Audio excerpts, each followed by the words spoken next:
this is probably as good an example as we're going to find on this pair. Now, I wanted a really nice consolidation area. Can everyone see that we've got consolidation here? The market between July 11th and August 3rd was really stuck in this range. And this range on the EuroCAD 4-hour chart was about 253 pips, which is not a lot for this pair. And so we're stuck in that range, right? Now, what's nice about so I've drawn a box here, and this box has the top area here. The highs are contained here. Now, what's nice about this box is that the local area of support lines up with the top of the box, which is great. See, I've got 3 bounces here. 1, 2, 3.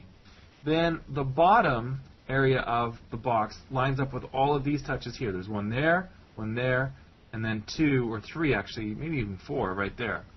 Now what you will often notice is that the middle of these boxes, when you draw them, they often have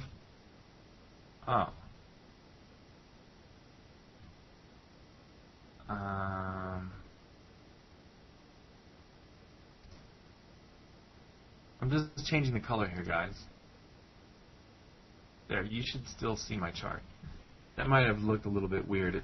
I think the software was not ready for me to do that. But basically what we have here is the middle of the box. Now, it's not technically the exact 50% mark. In fact, there are 130 pips between the top to the middle, and then from the bottom to the middle is, well, almost, it's pretty close to the middle in this instance, but that's not always the case. Sometimes it'll be a little bit higher, a little bit lower. The reason why this is critical is because if I'm trading off the edge of the box here, and I know after it's bounced a few times down here that it might go up, especially after I see this long tail here, I have to be wary of the fact that it might just get stuck at the middle of the box. And so at this stage, at this stage right here, I would know that the market has a middle of the box right here because I see a bounce there and I see two tops right up there, and I can see that on the candles. So if I bought off the edge of the box off this long tail here, I would have been ready to take profit here, or at least remove my risk, because it may not get to the other side of the box here. Now in this case it did, and then it fell, and guess where it reversed? Right there in the middle of the box. It's why it's critical to have a middle of the box.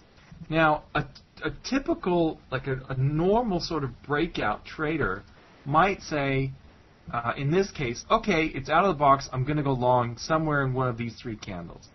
Likewise, a typical breakout trader might have sold down here somewhere because the market started inching its way out of the box, or even down here where our long tail printed. Those are what I call fake outs, because it looks like it's going to break out of the box, but it doesn't. And it comes back in the box. So the reason why I don't trade those is because I don't want to get sucked into a fake out. Does it mean that I will occasionally miss really good trades because I don't get in as soon as the market, exits the box? Yes, that happens. That's part of the deal. However, I am like most traders, I prefer a higher win rate. And a higher win rate comes if I wait for the market to come back and kiss the edge of the box, like so, like right here. Notice how the market broke out of the box on this candle and closed outside of my line in the sand, which in this case is 1.3706. Notice also that it spent 1, 2, 3, 4, 5, 6 candles outside of the box before it finally dipped back down and touched it and kissed it with this tail right here. Now some of you may be saying, well, the low of that candle is 37.17 and the high of your box is 37.06. Yeah, it missed it by 11 pips, but on a 4-hour chart, especially with this pair, that's not a problem whatsoever for me, and that's completely reasonable to go ahead and say, that's a kiss on the edge of the box. So what do I want to see after the market spends at least a few candles out of the box and then comes back down and kisses the box? Well, what I want to see is the next candle should trade higher than that kiss candle. And it did. See how the next candle here actually broke higher? That tells me that the market's likely to go higher and higher, and it does. Now, how do I know what my targets are? A really easy target is obviously you just say, okay, the box is 260 pips wide, so I'm going to go ahead and go for 260 pips. Now, it went over 300 pips, and that's great. But I could use some sort of a trailing exit. I could move my stop loss to break even once it moved X number of pips in my favor. Lots of things I could have done here. And most of them would have been enabled me to capture a really nice chunk of pips here, because it basically went almost 400 pips, just shy of 400 pips. So that is, in essence, the last kiss trade. What happens if I decided to trade, down here, I was looking at a MACD. Well, I might have gone long here, and then the market actually fell. I might have gone, well, actually, that was probably the best opportunity to go long. Maybe when it came back down here around here, and then I decided to go long when it broke below the zero line, the histogram did. So maybe I went long on this fake out, and guess what? I get stopped out again.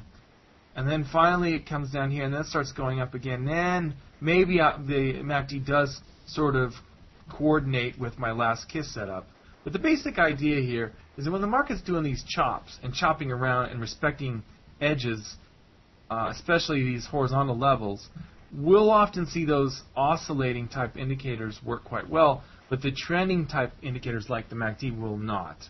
And that's why I like the last kiss, because the last kiss trade enables me to wait for a really nice touch. And now they're not always going to work out great, and what I'll do is my emergency stop loss is the middle of the box. Now that might seem like a lot, but in practice it's rarely hit. The reason why, so that's a risk of 259 pips in this case. But what will happen is if the market moves and closes back below my line in the sand here, and the candle actually closes below 37.06, I get out. So I don't wait for my stop loss to be hit. That's just sort of the world's crashing and the markets are crumbling and my stop loss was hit when I was sleeping. That's what that is. That's an emergency get out quick stop. But my normal exit for these would be if the market sags back down in the box, closes in the box, and then I say, okay, I'm out. That's the kind of thing that normally happens with these, if they end up being losers.